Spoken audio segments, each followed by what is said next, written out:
آج کی ویڈیو میں ہم آپ کو بتائیں گے کہ 13 رمضان 15 ہجری میں سب سے پہلے بیت المقدس کو فتح کرنے والے مسلم کمانڈر کون تھے اور کیوں عیسائی پادری نے خود ہی شہر کی چابیاں حضرت عمر کے حوالے کر دیں۔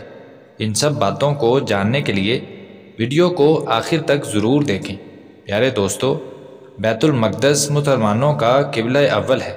حضور صلی اللہ علیہ وسلم نے ہجرت کے بعد 16 یا 17 مہینے بیت المقدس کی طرف منہ کر کے نماز پڑھی۔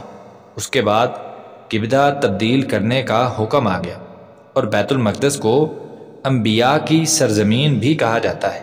سیدنا عمر رضی اللہ تعالیٰ عنہ اس کو فتح کرنے والے سب سے پہلے مسلم جرنیل تھے۔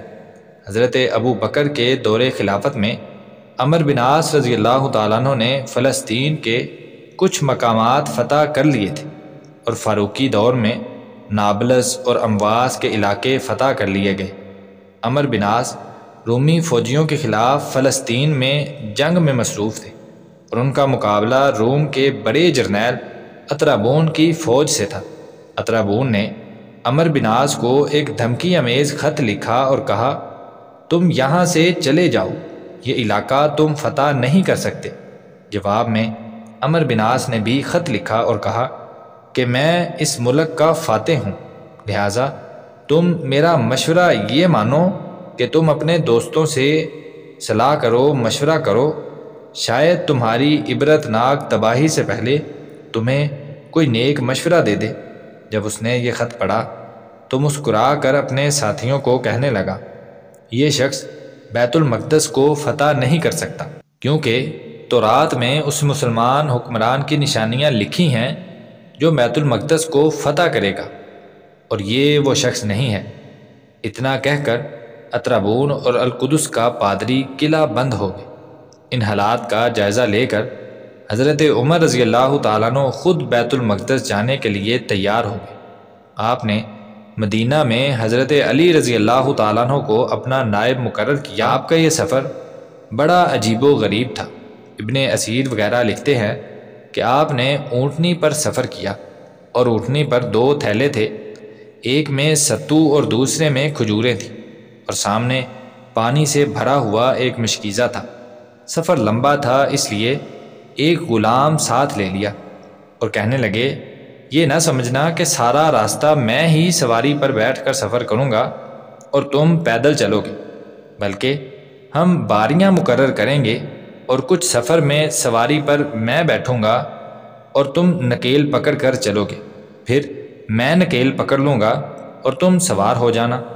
اس طرح مسلمانوں کے حکمران کا سفر شروع ہو گیا، اور دوسری طرف جابیہ کے مقام پر صلح نامہ تیار ہوا اور رومی سلطنت کا نمائندہ بھی وہاں موجود تھا۔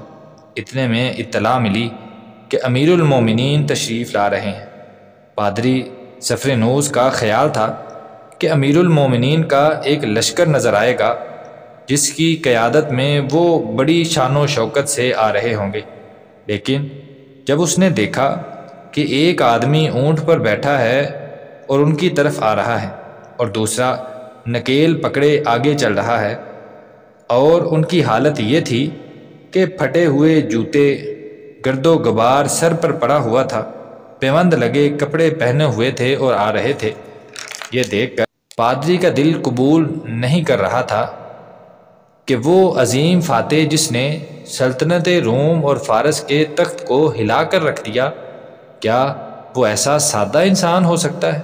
پادری نے القدس کے فاتح کی جو نشانیاں تورات میں پڑھی تھیں وہ سب حضرت عمر میں موجود تھیں، تو پادری نے القدس کی چابیاں حضرت عمر رضی اللہ تعالیٰ عنہ کے حوالے کر دیں۔ فلسطین کی فتح مکمل ہونے کے بعد آپ بیت المقدس میں تشریف لے گئے۔ جب بیت المقدس قریب آیا تو ابو عبیدہ نے حضرت عمر رضی اللہ تعالیٰ عنہ کا پھٹا ہوا لباس دیکھا تو ایک قیمتی پوشاک آپ کی خدمت میں عرض کی اور کہنے لگے، آپ یہ پہن لیں۔ حضرت عمر نے تاریخی کلمات کہے اور فرمایا، ہمیں اسلام نے جو عزت دی ہے وہی ہمارے لیے کافی ہے۔